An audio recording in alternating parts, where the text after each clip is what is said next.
Assalamualaikum warahmatullahi wabarakatuh. Selamat berjumpa kembali dengan channel Artika PWI yang berada di kawasan selatan Bandung. Seperti biasa, saya akan menayangkan sebuah tayangan video pada kali ini, yaitu Gus Miftah lagi tanya jawab sama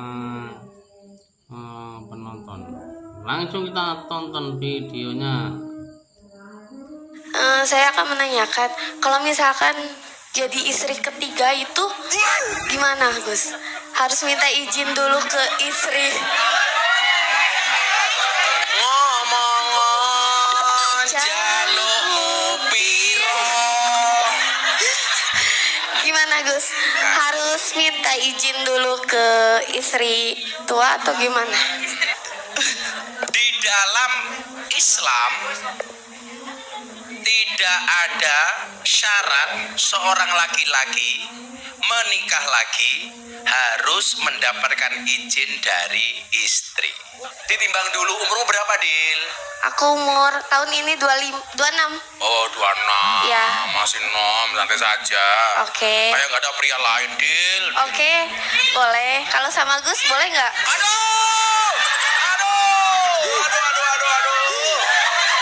Pertanyaan selanjutnya, Gus Miftah. Suamiku melarang aku kerja di bank, katanya riba. Padahal dia sendiri pun lagi pusing nyari kerjaan. Kalau aku nggak kerja, penghasilan dari mana? Oke, kalau saya begini, begitu saya menikah, saya katakan kepada istri saya, hari ini kita bertukar tulang. Kamu menjadi tulang rusukku dan aku menjadi tulang punggungmu. Oh, itu baru gagah. Kalau saya punya prinsip di rumah ya, ini prinsip saya di rumah. Istri saya nggak boleh bekerja. Jadi mau dikerja dimanapun nggak Iya, boleh. karena cukup dia menjadi tulang rusukku, jangan menjadi tulang punggungku. Tapi bagi cewek yang bekerja saya silakan. Karena bagaimanapun suami itu hanya titipan. Kalau tidak diambil Allah, minimal diambil mantan. Iya. Duh, malas Lah bagaimana banget ya, kalau kerja di bank? Nah, kerja di bank ya gimana? kalau memang kamu bisanya masih kerja di bank, ya sudah kerja di bank saja. Toh hukum bunga bank apakah itu riba atau enggak, itu ada dua pendapat besar yang mengatakan riba dan tidak. Sementara kamu belum ada pekerjaan lain, suamimu masih nganggur, ya jangan keluar dari bank. Mau makan apa? Maka di wilayah itu kamu harus mengambil posisi, mengambil yang mengatakan bahwa bunga bank itu tidak riba. Gitu loh. Kalau riba itu pasti haram, tapi kalau bunga bank itu perdebatan. Kalau kayak ulama Yusuf Al-Qaradawi itu jelas mengharamkan bunga bank. Tapi juga ada ulama yang mengatakan boleh-boleh saja kerja di bank. Karena memang ayatnya itu multi tafsir. Ada afam mudha'afah, berlipat-lipat.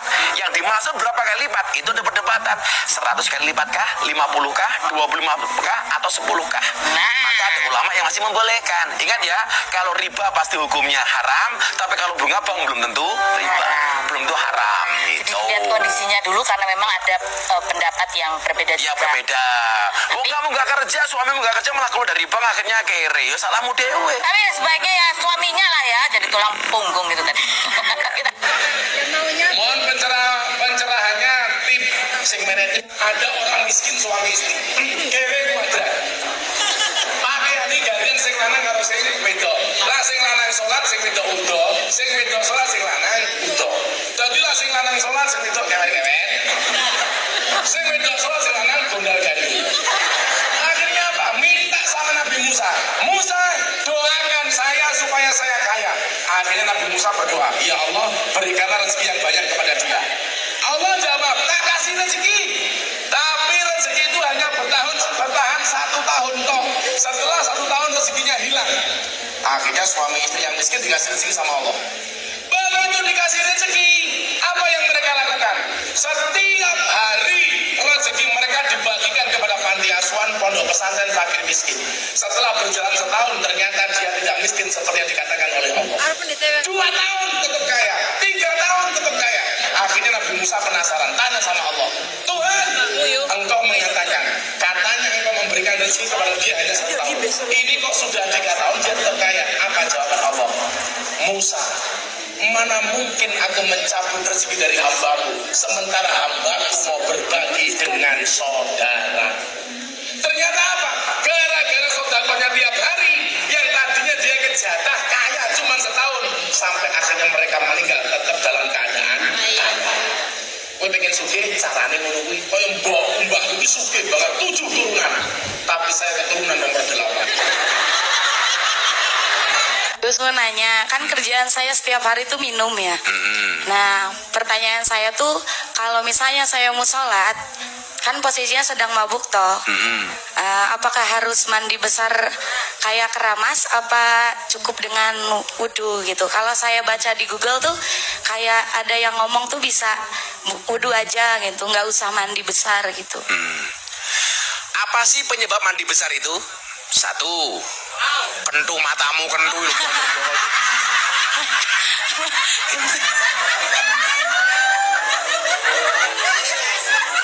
Sopo sing ngomong kuwi mau? Anda benar. Ya Allah.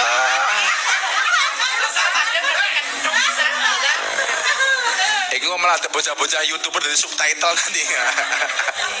Penyebab mandi besar kentu ngono. Bila wong wedok ijan-jan. Laki-laki itu banyak yang berpenampilan sederhana supaya melihat pasangannya terlihat sempurna. Laki-laki banyak bercanda supaya pasangannya bisa tertawa, tapi serius mengajaknya masuk ke dalam surga.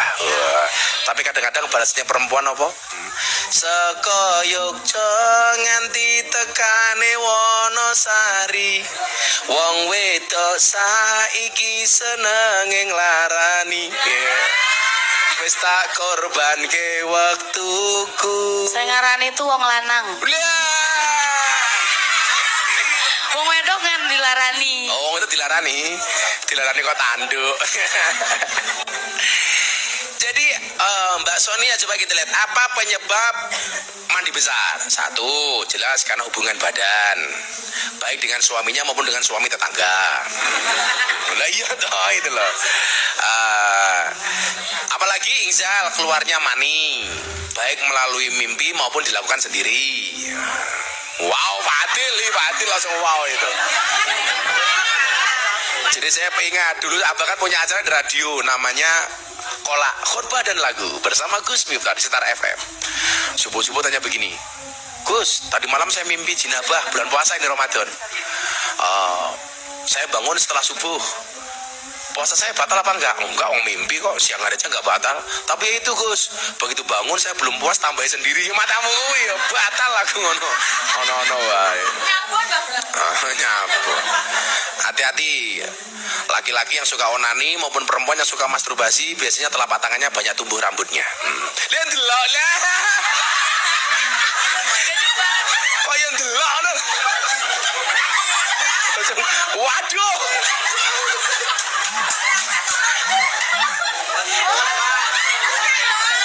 Malah ora yo.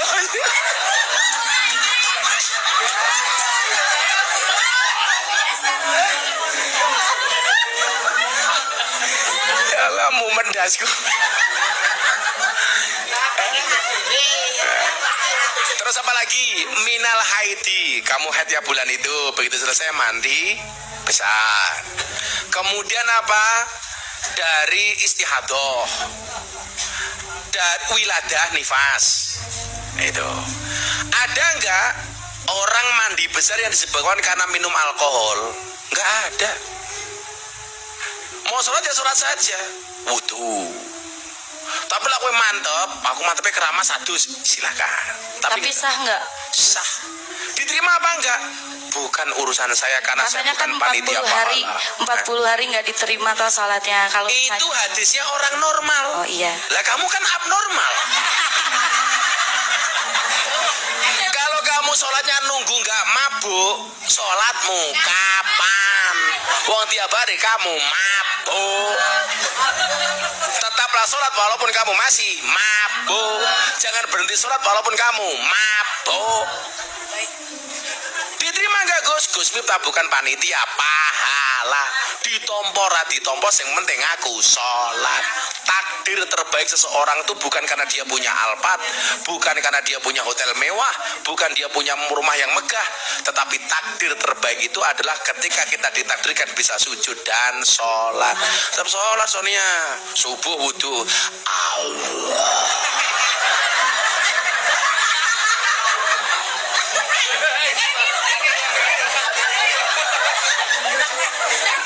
Inna sholati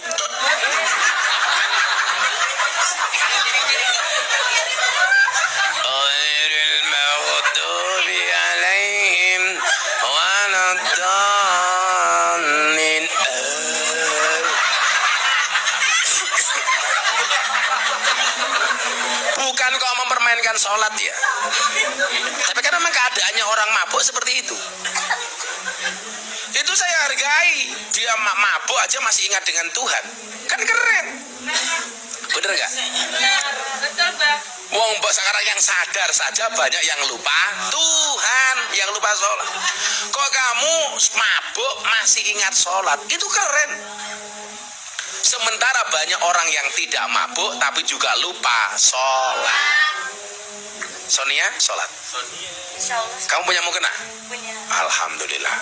Apa terakhir bagi mukena kapan tuh? Oh, baru kemarin lah mama tamu. Pokoknya julak jaluk terus. Jangan-jangan rangge sholat mau ngilap barang nih kok. Lemek malah. Yaudah, Sonia pertanyaanmu bagus. Tak kasih 500.000.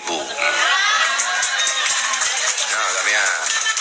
Ojo ke kawa-kawa, tak ajar ke kawa. Enggak, buat traktir teman-teman beli sate kelatak. Ya bagus. Traktir itu sederhana tapi pahalanya luar biasa. Tapi jangan ngelatak sebelum kerja, Mbak. Assalamualaikum warahmatullahi wabarakatuh. Waalaikumsalam. Alhamdulillah hari ini bisa saya lihat Kiai Gus Miftah ini dari dekat. Saya juga jadi grogi nih karena beliau ternyata lebih tampan aslinya dibanding di YouTube. Sorry. Ganteng ini membunuhku. Tetapi setelah melihat beliau dari dekat itu ada satu kata-kata yang ingin saya ucapkan bahwa matamu mungkin membuat saya ragu, tetapi yang keperkasaanmu menjadi pertanyaanku. Kenapa? Karena beliau sering keluar masuk tempat-tempat hiburan dan maksiat, tapi kok terjaga. Ini ada dua pertanyaan. Berarti satu, kuat imannya di mata, tetapi yang kedua pertanyaannya adalah dipertanyakan keperkasaannya. Berat. Apa ibu butuh bukti?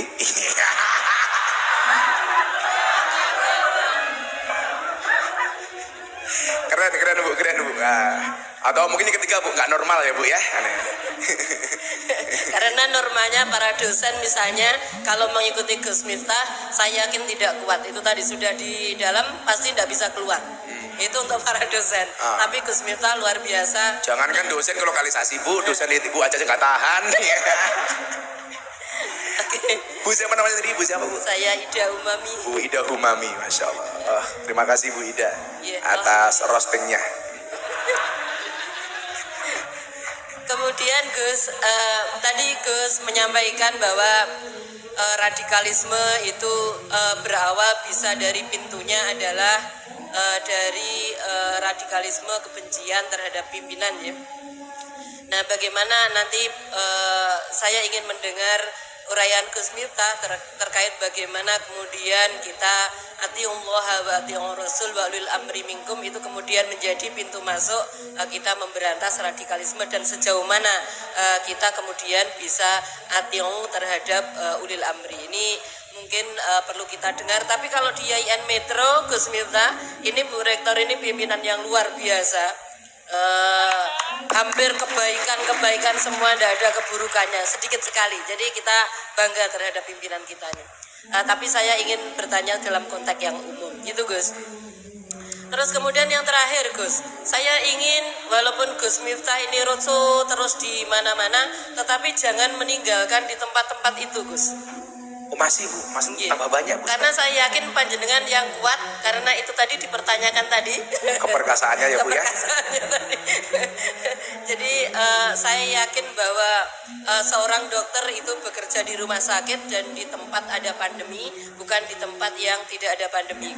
Itu saya yakin banyak orang yang tidak bisa melakukan itu dan Gus Miftah sudah luar biasa kemudian masuk pada wilayah-wilayah yang tidak dimasukin orang normal. Jadi Gus Miftah termasuk salah satu orang yang abnormal. Terima kasih Bu Ida Umami. Tepuk tangan tuh Bu Warek. Luar biasa ya. Ya Bu, kenapa dukun itu dipanggil paranormal? Karena yang datang abnormal. Kenapa dukun dipanggil orang pinter? Karena yang datang orang goblok. orang stroke di setrum keris, belinya di Shopee. Tenang. Dulu gini, Bu. Saya pas di Belanda itu diinapkan di daerah Red District. Red District itu ya kayak sini ya, hampir seperti lokalisasi, tapi mereka lebih rapi gitu lah. Saya waktu itu beberapa wartawan dari BBC London, dari Jerman, dari mana-mana lah, tanya, "You normal nggak sih? Sama ibu?" "Ya normal," saya bilang. Normal. Terus kalau melihat seperti itu bagaimana? Ya ngempet. Bukankah kemudian kita diajarkan untuk itu? Nah, saya bilang begini, tetaplah menjadi manusia. Ini nasihat pernikahan saya sama Atta Aurel ketika sama Pak Jokowi. Tetaplah menjadi manusia. Kenapa? Pasanganmu itu bukan iblis yang selalu salah, gak pernah benar. Dia punya nafsu, gak punya iman. Nah, pasanganmu juga bukan malaikat yang selalu benar, tidak pernah salah. Karena dia punya iman, gak punya nafsu. Jadi kalau ibu-ibu pengen menikah, suaminya gak pernah punya salah, gampang. Nikahlah dengan malaikat, apalagi Israel, gak pernah salah itu. Nah, tapi kalau bapak punya istri kok salah, terus jangan-jangan istrimu iblis gitu. Nah, manusia yang selamat itu siapa? Manusia yang tahu kapan menggunakan imannya, kapan menggunakan nafsunya. Saya bilang, iman itu rem, nafsu itu gas. Kalau ada orang naik motor, lah orang yang selamat itu adalah orang yang bisa terampil menggunakan kapan dia menggunakan rem, kapan menggunakan gas. Karena kalau ngegelas buanter nggak direm ya nabrak. Kalau direm tok, tapi juga pernah ngegas juga nggak akan maju-maju. Makanya dulu saya pesan begini, salah satu rahasia kuat saya. Kalau saya harus ngaji mereka, ketemunya di sore hari. Kan biasanya kalau nggak sore malam, Bu. Di sore hari, saya memastikan dalam keadaan saya berpuasa. Kebetulan sampai hari ini saya masih puasa Daud. Sehari puasa, sehari tidak. Ini yang terakhir alhamdulillah sudah 7 tahun, Bu. Puasa Daud, sehari puasa, sehari tidak. Termasuk bulan Ramadan kemarin saya juga Daud. Kenapa harus puasa, Bu? Kan jelas hadis kanjeng Nabi, fa innahu aghaddu lil basar wa ahsanu lil farji. Karena orang berpuasa itu bisa menjaga pandangan dan menjaga kemaluan. Dan alhamdulillah sampai hari ini saya fan saja, Bu. Kalau tadi ibu yang ketiga bilang lanjutkan Gus kemana-mana, alhamdulillah, Bu. Kalau dulu cuma di Bali, kemudian di Jogja, ini sekarang kemana-mana, Bu. Daerah-daerah yang kemudian saya dulu sulit untuk menjangkaunya, justru mereka hari ini yang minta kepada saya. Kalau dulu, Bu Rektor, kalau saya minta kepada mereka, saya datangi, saya tulis surat. Sebagaimana kanjeng Nabi syiar kepada raja-raja kafir. Saya Muhammad Rasulullah mengajak Anda untuk beriman kepada Allah dan Rasulnya. Saya nulis surat dulu, Bu. Saya Miftah Maulana Habibur Rahman mengajak Anda untuk memberikan kajian kepada anak-anak pekerja Anda yang ada di puskesmas. Apa itu? Pusat kesenangan mas-mas. Yang mereka selama ini pekerjaannya adalah mewarnai kehidupan rumah tangga orang lain. Wah, itu kan. Yang pekerjaannya adalah karaoke, katalog dibuka, oke. Wah. Kalau ditanya metodenya, Bu, metode saya cuma copet. Tapi bedanya saya dengan copet Raja Basa satu. Copet Raja Basa itu dulu goblok. Yang dicopet dompetnya, ketahuan dipukuli kepalanya. Kalau saya, yang saya copet adalah hatinya. Kalau hatinya sudah tercopet, jangankan dompetnya, dompet lainnya pun pasti akan diberikannya. Wah, nyoh. Alhamdulillah, Bu, kalau itu masih terjaga. Kalau soal keperkasaan ya,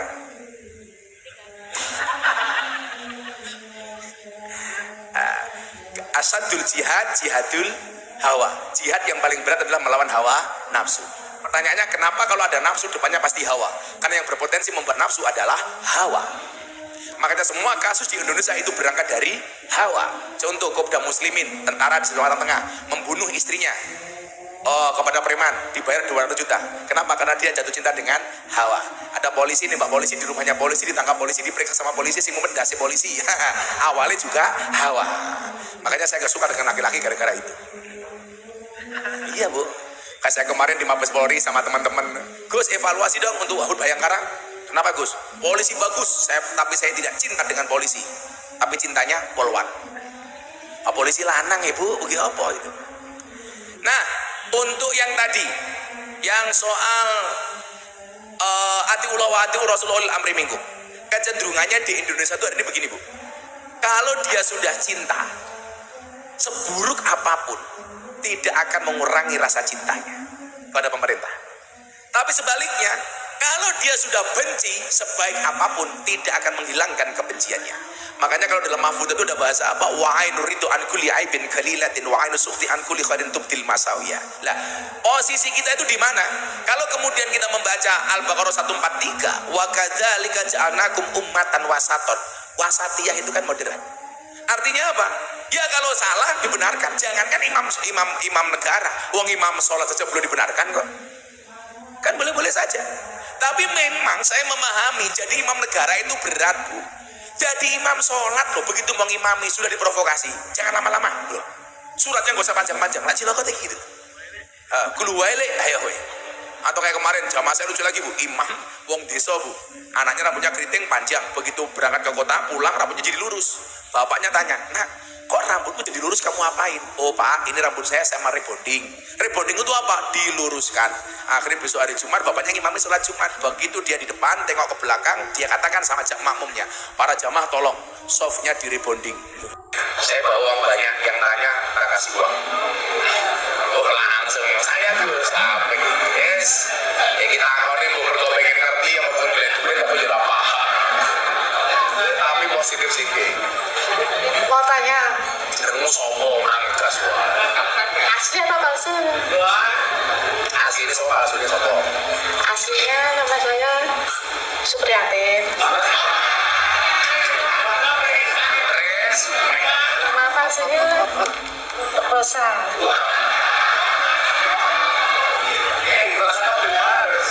Ini kan pekerjaan saya kan banyak godaannya tuh.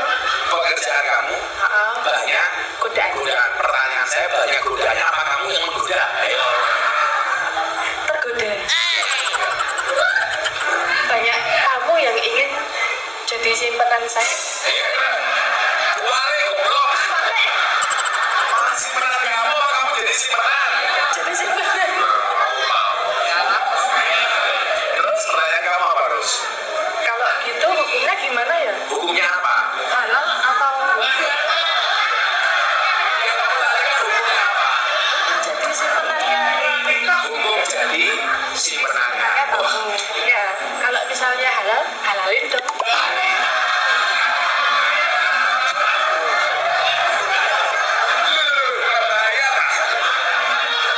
Jadi begini ya. Jadi saya itu gagal paham dengan istilah simpenan. Cowok itu kan memang boleh menikah lebih dari satu. Dalam undang-undang agama, laki-laki itu menikah lagi itu tidak harus izin istri. Jangan bilang kamu jahat ya. Boleh. Yang nggak boleh itu kalau nikah resmi. Kalau nikah resmi itu mau nggak mau harus mendapatkan persetujuan istri melalui pengadilan. Istri menyetujui saya berikan izin kepada suami saya untuk menikah lagi. Kemudian dilegalisir sama pengadilan. Itu baru suami boleh menikah lagi resmi.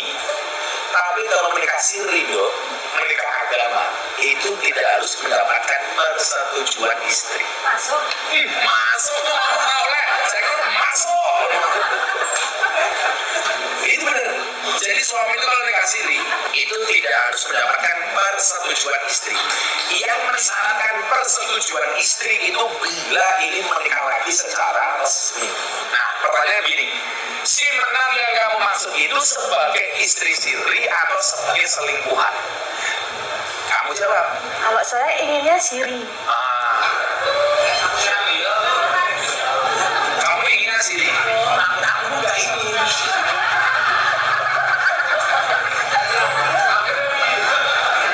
Bukan kok saya mendukung kondisi seperti itu. Tapi kalau jawabannya paling fair, laki-laki menikah sama kamu siri selama istrinya belum lebih dari 4, ini boleh-boleh saja. Dosa itu kalau kumpul justru tanpa nikah. Kalau kumpul tanpa nikah itu namanya apa? Kumpul sampai punya anak namanya judel. Jadi kalau posisinya dinikahi, kamu sebagai seorang gadis atau sebagai seorang janda, kamu gak punya suami, kamu menikah sama laki-laki, entah itu tamu atau orang lain, itu sah-sah saja. Persoalan normal kamu dianggap merebut atau enggak itu kan persepsi publik saja. Tapi kalau kamu undang-undang agama selama itu dinikahi kan sah-sah saja. Bener nggak? Cuma persoalannya kita itu di dalam bermasyarakat itu tidak hanya masalah agama,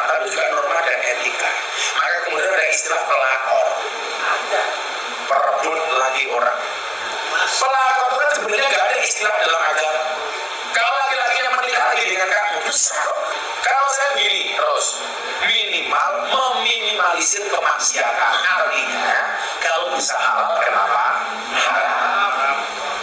Terima kasih Gus. Tak kira atas saya punya pertanyaan. Saya ingin ketemu lihat langsung Gus Miftah. Senang dan dapat hidayah juga dan pencerahan dari Gus Miftah tadi. Saya merasa senang sudah terjawab. Sidawa kalian, kamu apa nanti? Itu. Kamu tak tanya, bisa jawab, tak kasih 1 juta. Ya. Oh, kue kiai suki. Kiai ini siapa? Kiainya Prabowo. Nah, sebutkan 7 nama presiden. Presiden pertama Bapak Soekarno. Oh, 2, Bapak Soeharto. 3, Bapak B.J. Habibie. Bibi, 4, Bapak Abdurrahman Malik. Betul. 5 Ibu Megawati. Betul. 6, Bapak Susilo. Bambang Yudhoyono. 7. Bapak Jokowi. Sesuk kira-kira nomor 8 siapa presiden? Insya Allah. Saya punya pantun, Pak. Kamu punya pantun Pak Prabowo? Punya. Apa? Beli nongko dapatnya permen. Pak Prabowo is my president. Di negara Saudi Arabia menerapkan khilafiyah, tapi di sini dilarang. Padahal apa? Kita untuk referensi adalah Al-Quran hadis, tapi dilarang di dalam Arab negara Saudi kita. Terima kasih. Mohon maaf, di Arab Saudi diberlakukan apa? Syariat Islam, tatbik. Enggak, tadi Anda bilang khilafah. Coba kamu belajar lagi model bentuk negara. Tidak ada satu negara pun di dunia hari ini yang menerapkan syariat khilafah, termasuk Arab Saudi. Berarti itu kerajaan. Berarti mau comu kurang oke, bro ya. Maaf Itu Gus. di Maksud Arab saya Saudi, menerapkan tatbikus syariah. Kalau itu beda kaitannya, tapi itu bukan khilafah. Di antara khilafah ada termasuk tatbikus syariah. Anda salah. Arab Saudi itu bentuknya kerajaan tapi bukan khilafah. Bahkan Turki yang dulu gembar-gembor Turki Utsmani, hari ini pun bentuk negaranya juga bukan khilafah. Saya pastikan di dunia hari ini gak ada satupun negara yang sukses dan hari ini eksis dengan menerapkan konsep khilafah. Kita bisa berdebat soal itu. Arab Saudi itu bukan khilafah, Mas, itu kerajaan. Maka al-mamlakah aswadil Arabiyah itu bukan khilafah. Lah pemahaman seperti ini perlu saya luruskan. Karena ini sederhana sebenarnya. Kalau di sana menerapkan syariat Islam, iya, tapi bukan khilafah. Bukan khilafah. Persoalannya di Indonesia apakah tidak seperti itu? Iya, tapi tidak mutlak karena sudah menggunakan undang-undang. Karena beda bentuk negara antara kita dengan Arab Saudi. Maka saya pikir ketika pemahaman Pancasila itu benar, kita tidak akan punya pikiran seperti itu. Tidak punya pikiran seperti itu. Jadi dari semua ini saya pikir yang perlu Anda pahami itu adalah satu saja. Itu kan sebenarnya sepele. Bentuk negara Arab Saudi. Ketika Anda buka dimanapun, di Google merek apapun, itu mengatakan bahwa mereka adalah al-mamlakah, bukan khilafah. Saya membayangkan begini, Mas, ya, kalau ngomong khilafah, sahabatnya Kanjeng Nabi kurang apa toh? Yang khilafah, umatnya waktu itu kurang baik apa? Pemimpinnya saja dibunuh kok. Ayo, sekarang saya mau tanya, adakah orang di Indonesia sekarang yang lebih hebat daripada Utsman bin Affan? Ada nggak orang di Indonesia sekarang yang lebih hebat daripada Ali bin Abi Thalib? Dengan umat yang lebih hebat daripada umat waktu itu. Dan nyatanya Ali bin Abi Thalib dibunuh, Utsman dibunuh, padahal umatnya jauh lebih baik daripada hari ini. Jadi kalau konsep khilafah, saya mengatakan saya setuju dengan Kiai Ma'ruf Amin. Konsep khilafah di Indonesia bukan ditolak, tapi tertolak.